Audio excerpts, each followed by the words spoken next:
Di sini, Bu, di Hmm, record sama Naila, Ibu. iya. Saya akan share screen.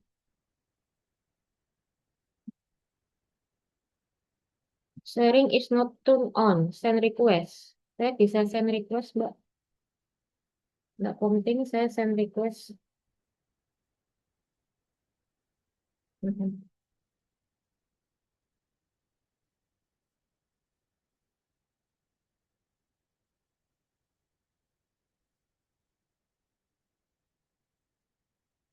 Saya send request untuk share screen.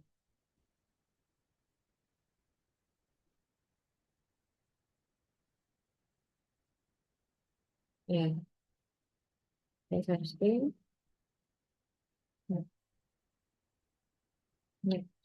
Eh, untuk pertemuan pagi hari ini, kita akan mempelajari tentang chapter 8, yaitu proses hosting, di mana di sini kita memakai buku Carter, ya, yang sesuai dengan silabus yang ada di e-learning. Selanjutnya, di sini ada tujuan pembelajaran, di mana ada 7 poin, jadi cukup banyak daripada cukup scoping kemarin. Yang pertama menyebutkan contoh perusahaan yang menggunakan proses costing atau bisa disebut by proses. Kemudian kedua, menjelaskan 3 pola umum dalam arus produksi. Yang ketiga, menentukan penggunaan sistem proses cost berdasarkan penilaian atas lingkungan produksi. Yang keempat, menghitung unit ekuivalen dan unit cost departemen. Jadi nanti kalau ada beberapa metode di mana kita mempertimbangkan beberapa unit perhitungan dari departemen. Kemudian selanjutnya membuat laporan harga pokok produksi atau disebut di buku Ibu Cost of Production Report departemen dengan menggunakan metode first in first out. Jadi mungkin keseluruhan ini tidak semua kita bahas karena proses cost ini cukup banyak ya, ya Indonesia 5 order, tapi nanti akan kita wah berarti betul lagi. Nah di sini ada sistem akumulasi biaya proses atau kita sebut proses costing. Jadi proses costing itu seperti biaya proses ya. Nah di sini digunakan apabila secara esensi seluruh produk yang masuk ke objektif pusat biaya atau cost center serupa atau mungkin. Kemarin kita sudah mempelajari mengenai job order ya, di mana kalau di job order itu akan dibuat laporan pokok produksinya jika berdasarkan pesanan. Jadi pesanan jika ada pesanan maka job order itu akan dibuat. Tetapi jika di proses biaya ini misal ada pesanan atau tidak ada pesanan mereka tetap akan memproduksi. Jadi kalaupun mereka tidak punya customer, ya tidak punya pelanggan, mereka tetap akan memproduksi produknya. Jadi produknya ini sebenarnya memungkinkan, tapi misalnya mereka akan produksi secara massal. Ya, jadi di proses costing ini nanti eh, tidak melaksanakan proses produksi secara bersamaan. Jadi apakah ada pesanan atau tidak, mereka tetap akan memproduksi. Kemudian pada sistem ini material, lapor, dan faktor overhead dibebankan ke dalam pusat-pusat biaya. Dan nanti cost center ini disebut sebagai dengan departemen. Ya, jadi cost center di sini dengan departemen. Kemudian biaya yang ditetapkan ke tiap unit ditentukan data cost yang dibebankan di pusat biaya dibebankan dengan jumlah unit yang dihasilkan di pusat biaya tersebut. Jadi nanti dari biaya yang ditetapkan ke tiap unit ini kita akan membuat sebuah laporan harga pokok produksi. Kemudian di sini di buku kalian halaman 157 ini mungkin diikut juga kurang lebih sama ya, di buku yang kemarin. Di sini ada dibagi menjadi beberapa 3 arus produksi ya. Arus produksi ini yang pertama arus proses produksi di mana di proses costing adalah berurutan atau sequential. Jadi di sini disebutkan ada yang namanya Departemen 1 yaitu parting, Departemen 2 assembly, kemudian Departemen 3 packaging. Jadi ada 3 departemen, 1, 2, dan 3. Kemudian yang terakhir adalah bermuara di finish good, jadi ke gudang dan jadi. Sehingga untuk work in process yang pertama di departemen satu, di sini ada yang namanya material, labor, dan total overhead. Jadi di kadang departemen, setelah mereka melakukan produksi, maka mereka akan melanjutkan ke departemen berikutnya. Ya, dan di assembly departemen ini ada yang namanya labor, total overhead. Mungkin yang di departemen pertama ini ada material, di departemen kedua tidak ada. Tapi bisa jadi juga di departemen kedua SMB ini masih ada material, tapi di sini disebutkan tidak ada. Jadi dia tidak butuh bahan baku, yang butuh bahan baku di departemen. Kalau bisa ditambahkan material latar overhead di SMB juga bisa. Kemudian setelah SMB departemen ini mengolah, kemudian akan dikirimkan ke departemen berikutnya lagi. Jadi ada mungkin departemen. Di sini juga ada tiga aspek ya, material, labor, factory, overhead. Jadi akan diolah lebih lanjut, kemudian diproses dari masing-masing biayanya dikeluarkan, kemudian dikirimkan ke jika sudah pelaksanaan pertanyaan sudah jadi, maka dikirimkan ke BNS. Jadi masing-masing departemen ini akan mengeluarkan biayanya masing-masing. Yang pertama terdiri dari tiga aspek material, labor, dan pegawai. Ini yang disebut sebagai arus produk secara perurutan dari masing-masing departemen. Kemudian yang kedua di sini ada arus produk paralel. Jadi di sini ada beberapa departemen, tidak hanya tiga ya.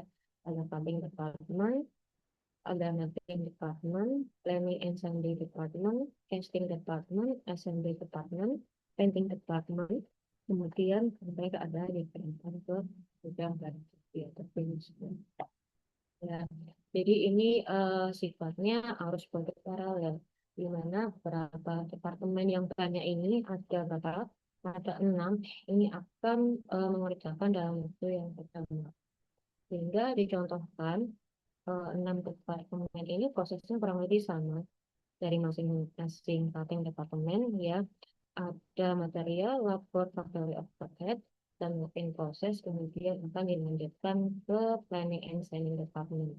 Kemudian setelah planning and selling, ada melting yang juga akan mengirimkan ke casting dalam waktu bersamaan. Kemudian setelah planning, selling, dan casting ini sudah selesai mengerjakan produknya, maka akan disampaikan ke assembly department. Kemudian dikirimkan lagi berikutnya pada hasil akhirnya ke planning department. Kemudian jika satu proses pekerjaan itu sudah selesai, maka akan dikirimkan ke gudang barang. Jadi ini yang disebut adalah arus produk barang. Kemudian yang terakhir ini juga gambarnya ada di buku sama di e-book ya. Nah di sini ada arus produk selektif. Jadi di sini juga ada beberapa departemen dari arus fisik produksi ya. Di sini ada yang namanya pelajaran departemen, kemudian smoking departemen, training departemen yang akan memproduksi suatu pekerjaan, kemudian akan dikirimkan ke departemen berikutnya yaitu SMB departemen atau disebut departemen perakitan. Kemudian jika sudah hasilnya sudah menjadi produk jadi, maka dikirimkan ke industri. Nah, di sini ada yang namanya work in process antara pajaring, kemudian grinding dan assembly. Jadi ini dipilah ya untuk produknya bahan bakunya. Misalnya bahan baku dari pajaring ini akan dipilah menjadi smoothing dan grinding. Atau produknya ini selektif. Baru jika produk tersebut sudah dipilih, maka akan dikirimkan ke assembly department dari produk yang selektif tadi. Maksud material dan overhead. Maka akan dikirimkan ke gudang barang jadi. Jika sudah produknya sudah dihasilkan, sudah jadi. Di sini disebut sebagai arus produk selektif. Mungkin sampai sini ada yang ditanyakan, contoh dari arus proses steam, tapi memang yang umumnya digunakan untuk yang dicontohkan nanti ada beberapa PT itu yang dicontohkan memang banyak memakai arus produk dan konsekuensial ya karena memang departemennya hanya masing-masing yang memproduksi pekerjaan sehingga tidak ada yang bersamaan dan tidak ada yang selektif. Yang lazimnya memang digunakan pabrik atau PT itu adalah yang buatan dalam industri. Ya, karena pengendaliannya, kontrolnya itu juga lebih baik dibandingkan yang lain harus kecuali produk barang masa tertentu. Mungkin ada pertanyaan, jika tidak akan saya lanjutkan. Nah, di sini adalah akuntansi untuk mencatat transaksi, material, labor, dan faktur overhead. Jadi di sini yang pertama, asumsikan PT American Share menggunakan sistem proses costing dan membuat akun login proses terpisah dalam bentuk buku desa untuk masing-masing kedua departemen. Jadi di sini ada departemen pemotongan, cutting, dan departemen perakitan assembly. Nah, di sini juga ada di buku kalian halaman 158 ya. Jadi di sini masing-masing biayanya nanti akan dibagikan di masing-masing departemen. Kemudian yang kedua, perusahaan hanya memproduksi satu jenis kursi saja. Nah, kenapa? Karena ingat di proses costing tadi juga ada namanya produk serupa atau homogen. Jadi di sini produksi yang maka kursi saja yang produksi. Kemudian di departemen pemotongan, kerangka kursi dibentuk dari potongan kayu dan masing-masing potongan diamplas dan dibersihkan. Kerangka tersebut kemudian dikirim ke departemen perakitan untuk dilakukan perakitan, diberikan bantalan dan diberi pembungkus. Nah, kemudian nanti ini proses kerjanya akan dilaksanakan baik dari Dewan Energi Pemotongan dan Departemen Perakitan. Kemudian selama bulan tertentu, di sini bulan Januari, bahan baku langsung atau dari material yang dikeluarkan oleh Departemen Pemotongan dan Departemen Perakitan masing-masing sebesar 13.608 dan 7.296. Nah, di sini kita bisa lihat untuk mencatat transaksi tersebut, maka kita bisa mencatat biaya bahan baku langsung. Nah, jadi dipisahkan antara work in process departemen satu dengan work in process departemen lainnya. Nah, di sini ada cutting dan assembly. Masing-masing sesuai dengan angka yang sudah ada di permintaan sebelumnya, yaitu 13.608 dan 7.296. Dan kemudian kreditnya kita bisa masukkan di material inventory. Itu digunakan 20.904. Ini beberapa sudah ada di job order costing ya. Kemudian di sini ada akuntansi untuk mencatat transaksi, material, labor, dan factory overhead. Jadi di sini yang pertama pengakumulasian biaya upah secara detail seperti halnya pada job posting tidak dilakukan pada proses costing. Hal ini dikarenakan upah dibebankan langsung ke masing-masing departemen. Sehingga pengakuannya nanti untuk biaya di sini adalah di masing-masing departemen. Ya, tidak kalau job order kemarin di masing-masing pesanan. Kemudian di sini asumsikan bahwa selama bulan Januari terdapat 500 jam kerja buruh dan departemen pemotongan, sedangkan 921 jam kerja buruh pada departemen perakitan. Jadi di sini misalnya nanti ada masing-masing departemen kan di sini ada pemotongan dan perakitan. Misalnya ada jumlah 5 departemen, maka biaya masing-masing jam kerja buruh upahnya itu juga akan dibebankan pada 5 departemen tadi. Atau misalnya berapa ada 20 atau 50 departemen. Ya, maka biasanya kan dibebankan di masing-masing. Nah, maka di sini jam kerja buruhnya juga berbeda dari masing-masing departemen. Kemudian tingkat upah adalah $100 per jam di bulan departemen sehingga biaya upah langsung di bulan Januari untuk departemen pemotongan dan departemen perakitan masing-masing sebesar $5.000 dan $9.210. Ini untuk permintaan sama dengan di buku ya, kurang lebih untuk tingkat upah 100 per jam ini nanti akan dikalikan berapa 5.000 antara $50 dengan 9.200 sebulan. Ya, maka kita akan bisa menjurnal pendapatan biaya utama itu. Nah, di sini ada work in process karena dua departemen, cutting dan assembly, maka kita masukkan nilainya 5.000 adalah 500 dikali $100 per jam dan 9.210 adalah 921 jam kerja buruh dikali $100 per jam. Sehingga akun peronya dibuat untuk pembayaran gaji di jumlah untuk akun pribadi. Kemudian di sini akuntansi untuk mencatat transaksi material labor yang terkait overhead. Jadi jurnal berikut ini menggambarkan bagaimana FOH aktual terjadi selama bulan Januari dan dicatat dalam buku besar PT Analitik.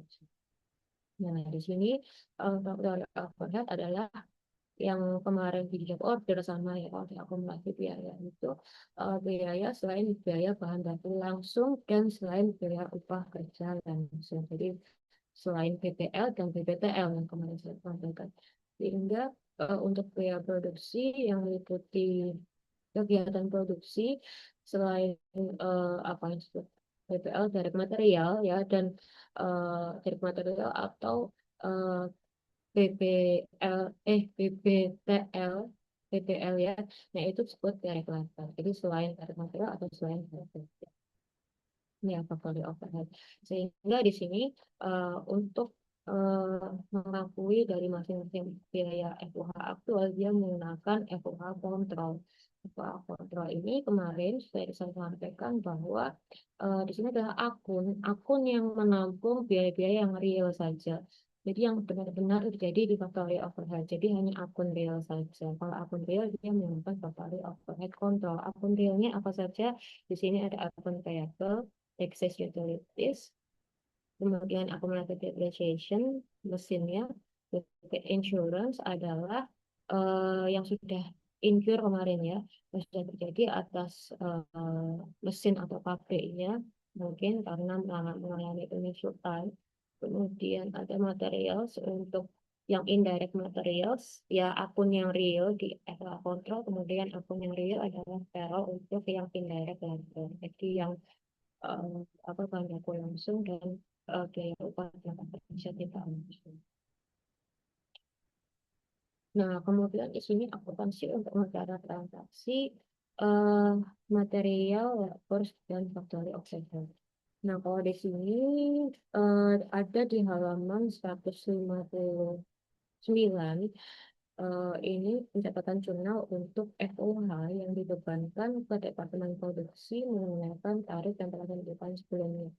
Jadi disebut Great Determinant Type, di mana di sini $7,60 per jam kerja mesin untuk Departemen Cutting dan $12 per jam kerja buruh untuk Departemen Assembly. Kemudian kalian harus perhatikan di sini ada perbedaan dari jam kerja mesin dan jam kerja buruh. Jadi di sini yang digunakan jam kerja mesin adalah eh, 7,60 dan jam kerja buruh, jadi ada mesin dan buruh ini $12. Jadi di sini penggunaan jam kerjanya memang kalau misalnya ditanya setiap PT pabrik yang ada di Indonesia gitu ya, itu SPV dan manajernya punya kebijakan masing-masing. Misalnya factory overhead yang akun ini itu lebih mendekati dari mesinnya, jadi menggunakan jam kerja mesin. Kalau misalnya factory overhead yang satunya itu lebih mendekati sama sumber dayanya, manusianya atau tukang buruhnya, sehingga dia menggunakan jam kerja buruh. Jadi ada perbedaan antara FOH yang dibebankan dalam departemen produksi.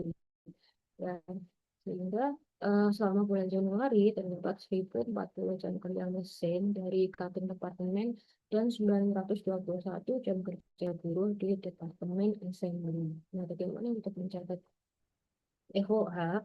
Nah, di sini ada work in process starting department dan work in process assembly department. Sesuai jumlahnya, maka kita bisa mendapatkan ini dikalikan ya. Tadi dikalikan dari masing-masing predetermin rate-nya. Jadi kalau di sini 7904 ini dari 1040 dikalikan 7,60. Mana 1040? Jadi ini. Mana? Nah, di sini ya, 1040. Kemudian di sini ada 11,050. Ini 1040 dan ini 921 dikalikan 12. Ternyata dari sini ya, kalian nggak bilang. Nah, 921 dikali 12 itu 11.052 dan 1040 dikali 7,60 itu 7,94. Dan kemudian akun kreditnya adalah applied factory overhead, bukan FOH control. Kenapa? Karena factory overhead apply seperti yang di job order itu yang dibebankan dalam produknya. Jadi misal work in process itu kan masih dalam proses. Dalam proses itu yang melekat, yang di-apply itu berapa. Jadi belum teridentifikasi akun realnya. Sehingga dia pakai applied factory overhead. Jadi kalau misalnya di kalian penjualan, jangan sampai terbalik antara pengendali dengan yang ditetapkan apply apply dengan kontrol ya. Jika kontrol itu untuk yang akun realnya yang benar-benar pakai overhead, kalau di apply itu yang hanya dibebankan dalam produknya. Jadi hanya sebagai memang di sini pakai faktor overhead. Jadi masih barang dalam proses kan belum teridentifikasi. Jadi barang proses itu pakai apply seperti di job order. Nah, kemudian di sini kita masuk ke teknik penghitungan harga pokok produksi, di mana harga pokok produksi di sini adalah suatu kertas kerja yang menyajikan jumlah akumulasi biaya dan pembayarannya ke hasil produksi dalam 1 bulan atau satu periode 1 tahun.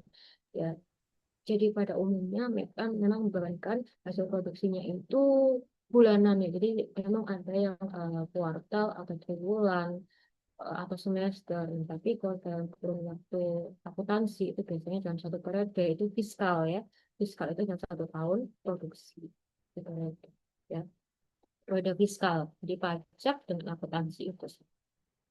Kemudian, nah di sini setelah tadi yang ada banyak poin itu, kita melakukan pengenalan, kemudian kita melakukan, bukan melakukan, kita membuat harga pokok produksi. Nah, di situ kita melaporkan. Jadi kalau misalnya kita pegawai, kita buruh pak, ya bukan buruh pabrik ya, buruh pabrik itu kan tukang-tukangnya.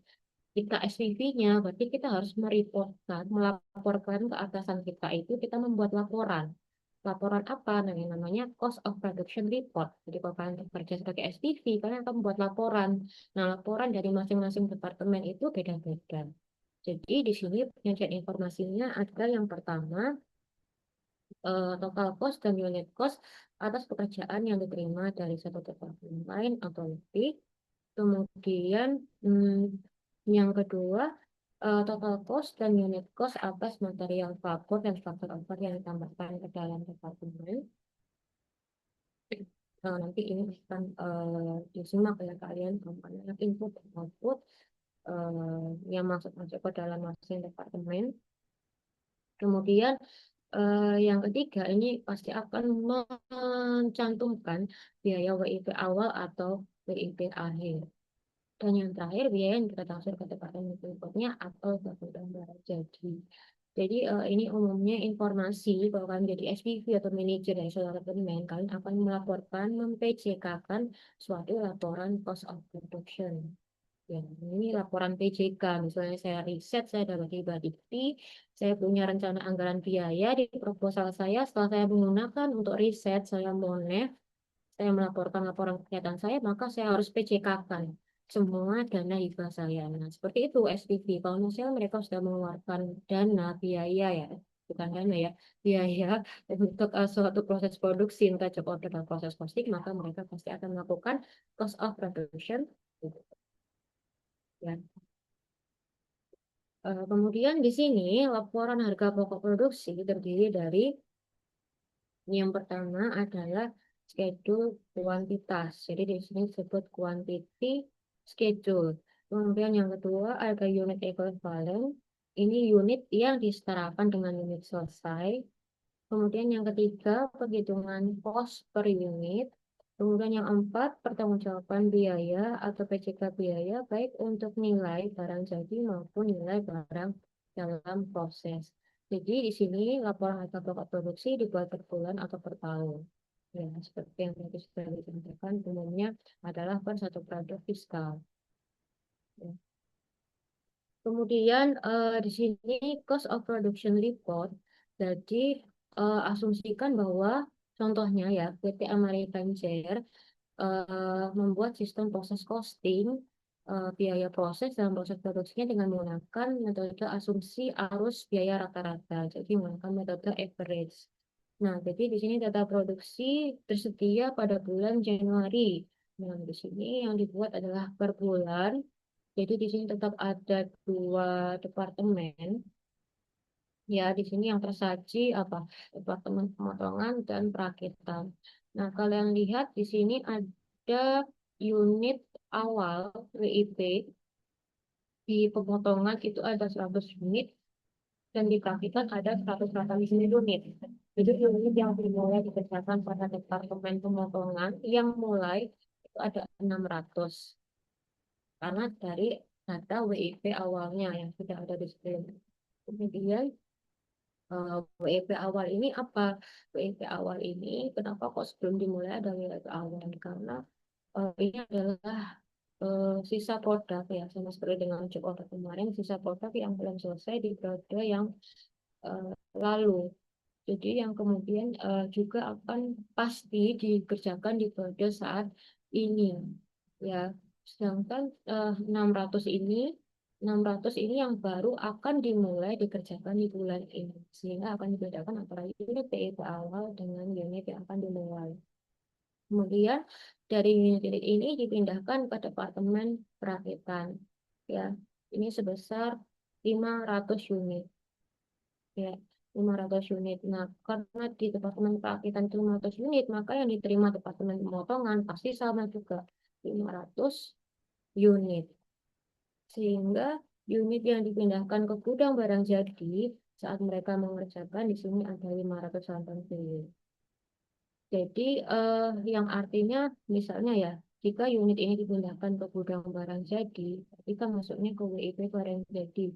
Artinya produk yang selesai di Departemen Perakitan 500 tersebut misalnya adalah unit WIP akhir. Jadi di akhir bulan ini ada Departemen Keuangan yang masih ada 200 unit yang belum selesai. Dan WIP proses yang belum selesai di Departemen Perakitan ini juga ada 100 work in proses akhir. Jadi ada dari Departemen Perakitan ada 200 dan 100 WIP akhirnya. Kemudian di sini informasi untuk mencatat cost of production report. Ada petugas penyelia departemen, ada petugasnya, ya. Kemudian melaporkan bahwa persentase penyelesaian WIP akhir adalah sebagai berikut. Nah, karena di sini ada work-in proses akhir, nah kalian pasti tahu kalau misalnya pekerjaan itu belum selesai, work-in proses belum selesai, pasti presentasinya tidak mungkin mencapai 100%. Tapi kalau misalnya di bahan baku itu umumnya ada keseluruhan yang mencapai 100%. Jadi di material ini memang ada yang 100%. Ya. Tapi kalau misalnya work in process yang di lainnya itu pasti tidak ada yang mencapai 100% karena masih WIP. Nah, di sini ada data di cutting department dan assembly department, material, labor, dan FOK. Jadi di Departemen Pemotongan, di sini material 60% dan di perakitan 100%. Kemudian di labor, buruhnya itu 20% dan 70% di masing-masing departemen. FOH juga 40% dan 70%. Jadi di sini ada 100% ya, yang secara keseluruhan produk ini belum selesai catatan informasi. Jadi persentase penyelesaian WIP awal tidak diperlukan menggunakan pada data-data. Ya, nanti akan dibahas kenapa kok harus menggunakan rata-rata jika memang persentase WIP awal ini tidak diperlukan karena memang tidak ada WIP awal di metode rata-rata. Ya, kita perhitungkan. Nah, kemudian di sini cost of production report untuk menghitung unit equivalent. Jadi yang pertama di sini dikarenakan unit hasil produksi pada WP akhir belum lengkap, belum 100% komponen biaya produksinya, maka untuk tiap komponen biaya produksi harus dihitung unit equivalent masing-masing dan bukan unit fisiknya. Sehingga kalau di sini belum lengkap 100%, maka kita pun menganggap selesai, misalnya itu nilainya 99, nihil persen gitu ya, atau 99,8%, itu pun juga belum dianggap selesai. Jadi harus memang kalau di suatu pabrik itu mereka menganggap 100% itu baru akan selesai mutlak. Jadi nilainya absolut. Kalau misalnya kalian belajar tentang skala, ya ada ordinal, nominal, rasio, dan interval. Maka di sini menggunakan rasio 100%. Jadi menggunakan nilai mutlak atau absolut. Ya, dikatakan. Kemudian yang kedua di sini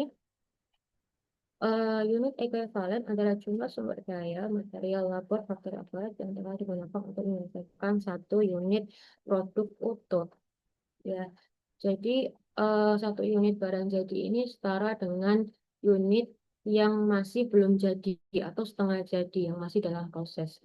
Jadi berdasarkan apa? Berdasarkan biaya yang sudah diserap. Misalnya contohnya ada bahan baku itu diserap 10%, maka tetap itu akan diekuivalensikan menjadi satu produk yang utuh. Jadi nanti akan dibalikan jumlah unit fisiknya yang ada saat ini dengan persentase tingkat penghasilannya berapa. Itu disebut unit ekuivalen. Ya, jadi misalnya kalian akan membuat apa kemarin? Seragam Korpi, menghasilkan 100 Korpi yang sudah jadi. Tetapi ada tambahan 20 pegawai, ada 20 pegawai Korpi yang belum jadi. Sehingga 20 Korpi itu ada macam-macam. Misalnya ada yang lengannya sudah jadi, atau sabunnya sudah jadi, ya atau kerahnya sudah jadi. Jadi masing-masing tingkat misalnya berbeda. Tetapi tetap dianggap bahwa masing-masing berbeda tersebut maka akan dijadikan suatu produk yang utuh. Jadi kalau misalnya masih 100 dan 20, maka 120 itu adalah unit ekuivalen. Jadi produk yang ekuivalensikan. Ya. Nah, di sini contohnya adalah kursi karena PTM mereka bila terdapat 3 unit produk padanya IP dan yang produk tersebut baru menggunakan sepertiga bahan baku, maka jumlah bahan baku yang telah digunakan untuk membuat 3 produk tersebut sama dengan jumlah bahan baku yang dibutuhkan untuk menyelesaikan satu buah produk utuh unit fisik, yaitu dikalikan 1/3 sama dengan 1 unit ekuivalen bahan baku. Ya, jadi misalnya di sini ada 3 unit produk kursi yang belum selesai dan pasti diidentifikasi bahwa eh, di produk yang belum selesai ini masing-masing sudah menyerap bahan baku itu sebesar sepertiga. Ya, kalau dinyatakan sepertiga bahan baku masing-masing sepertiga. Maka jumlah bahan baku yang ditentukan itu pasti membuat 3 produk tersebut sama-sama dengan atau ekuivalen dengan jumlah bahan baku yang sudah dibutuhkan tadi, yang sudah diserap tadi untuk menyelesaikan satu buah produk utuh. Sehingga 3 unit fisik ini akan dikalikan 1/3, maka sama dengan satu produk yang utuh. Jadi misal 1/3 bahan baku ini dikalikan 3 unit bisa menghasilkan 1 unit ekuivalen. Jadi kita hanya tinggal mengekuivalensikan saja. Ya, jadi walaupun fisiknya tetap ada utuh 3, tetapi 3 ini sudah sepertiga menyerap material bahan baku. Ya, jadi jumlahnya 3 unit tapi dianggap sebagai 1 unit ekuivalen. Ini yang harus kita hitungkan dalam masing-masing sumber daya. Nah, kemudian di sini cost of production report atau unit ekuivalen. Nah, di sini ada berapa unit ekuivalen oleh tiap komponen biaya departemen cutting, ya. Nah, di sini ada departemen pemotongan unit ekuivalen produk yang dipindahkan ke departemen berikutnya. Di sini ada material, labor, dan overhead. Nah, ini tutup ya. Hmm, Enggak. Ini ada di buku halaman 163. Yang kalian bisa buka e-booknya. Nah, di sini untuk unit equivalent product ada 500 material. Kemudian ada 500 labor dan ada 500 overhead. Nah, ini dalam unit ya. Karena ini adalah unit equivalent, bukan dolar. Kemudian di sini unit equivalent BIP akhir itu masing-masing ada 120, 40 labor, dan 80 overhead. Sehingga jumlah unit ekuivalennya kita jumlahkan antara material 620, antara labor 540, dan antara overhead itu 580. Kenapa masing-masing biaya produksi material atau overhead ini memiliki persentase penghasilan yang berbeda-beda, padahal dia dalam satu departemen? Kalau misal kita lihat di sini, WIP akhirnya kan 120 ya di material. Nah, ini berasal dari mana? Dari 200 unit. 200 unit kita lihat di mana? Ada di sini. WIP akhirnya adalah 200 di cutting. Karena di sini yang pertama kita buat cost of production report di pemotongan 200. Maka di sini kita hitungkan 200 unit dikali 60%. 60% dari mana? Dari masing-masing eh, penyelia, petugas penyelia ini. Ya, nah di sini material 60%, maka 200 yang ini dikalikan 60% ini, maka Ibu, 120. mohon Kita hitung. maaf, Iya, Zoom-nya mau berakhir, Ibu. iya. Ini selesaikan saat ini Sebentar untuk lagi. cepat, Mbak. Nah, Oh iya, Ibu. kemudian lapor di sini 40 yaitu tadi di pemotongan semua 200 unit ya WIP akhirnya. Kemudian 200 unit ini dikalikan sama petugas yang tadi menginfokan bahwa 20%. Maka 200 unit dikalikan 20% itu adalah 40. Dan untuk factory overhead itu 40% factory overhead dan 200 unit kali 40% yaitu 80.